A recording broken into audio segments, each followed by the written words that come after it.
Hey, what's going on, everyone? Today we are going to be talking about 3 and 4 point lighting and what goes into making these setups happen.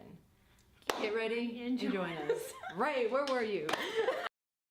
3-point lighting is the standard lighting technique used with interviews.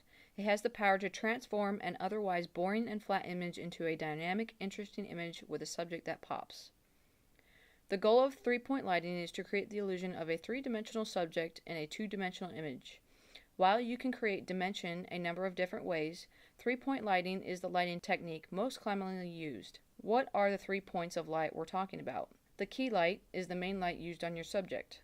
The fill light, the purpose of this light is to fill in the shadows created by the key light, preventing them from getting too dark. And the backlight.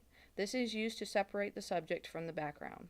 Typically, you may want to place the key light first because it's the main one, and you use the rest of the lights to support the key light. The purpose of the key light is to put the light on the subject.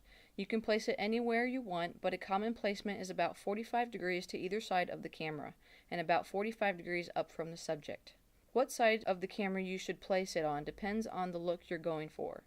To create a standard look, whichever way the subject is facing in the frame, put the key light on that side of the camera. You can get as creative as you want with this. Try placing the key light at different angles and elevations. You can put the key light off to one side of the subject, nearly straight out to the side, and illuminate only half of their face. This is called side lighting because, well, they're lit from the side.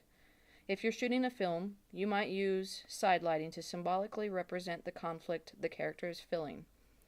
You could also try placing the key light at a high elevation, angled higher above your subject's head but pointing down toward your subject.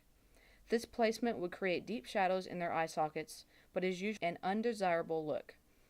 But if you're trying to make the subject look sinister for some reason, you might like this technique. Another frequent placement for a key light is behind the subject. This places the entire subject in shadow, which we commonly call a silhouette.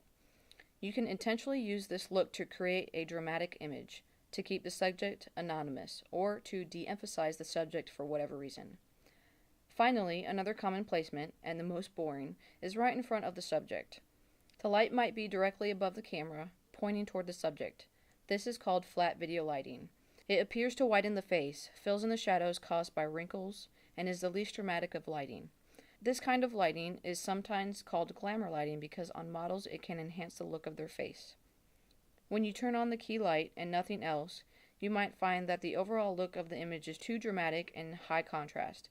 There might be too many deep shadows. That's where the fill light comes in. The purpose of the fill light is simply to fill in the shadows caused by the key light. Place the fill light on the opposite side of the camera from the key light. One thing to be cautioned about, the fill light should not create a second shadow. If you see 2 shadows, that means the fill light is too powerful and needs to be reduced. You can reduce the light a number of different ways.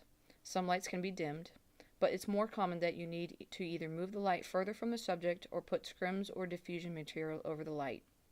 You could also remove some bulbs or change the bulb to a less powerful one. Scrims are designed to reduce the light without softening it. They basically look like a net made out of metal. You can also use natural density gels to reduce light. These gels are semi-transparent gray sheets that you can put over the light to reduce the light without changing its color. You don't have to use a separate light as a fill light. You can simply use something that reflects light from the key light and then bounce the light back toward the subject and into the shadows.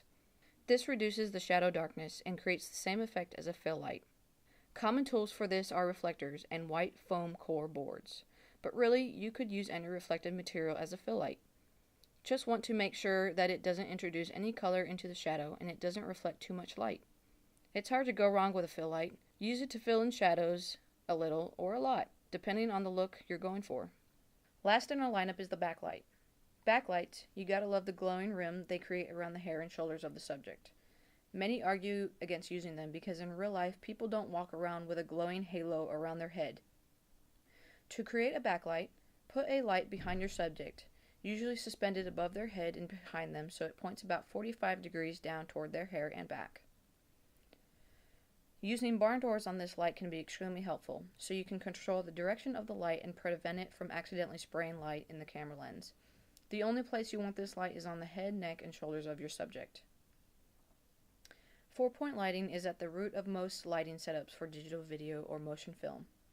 3-point lighting is often discussed, especially as it relates to video interview setups, and is a very common way of presenting lights, and in a sense, 4-point lighting stems from similar principles. Though the names can be semantics, 4-point lighting is often considered to have slightly different purposes than 3-point lighting, and the exact positions and realities of the light you do use may be somewhat different. What 4-point lighting and 3-point lighting share in common is their basic lighting triangle. All three of them will employ a main light source called the key.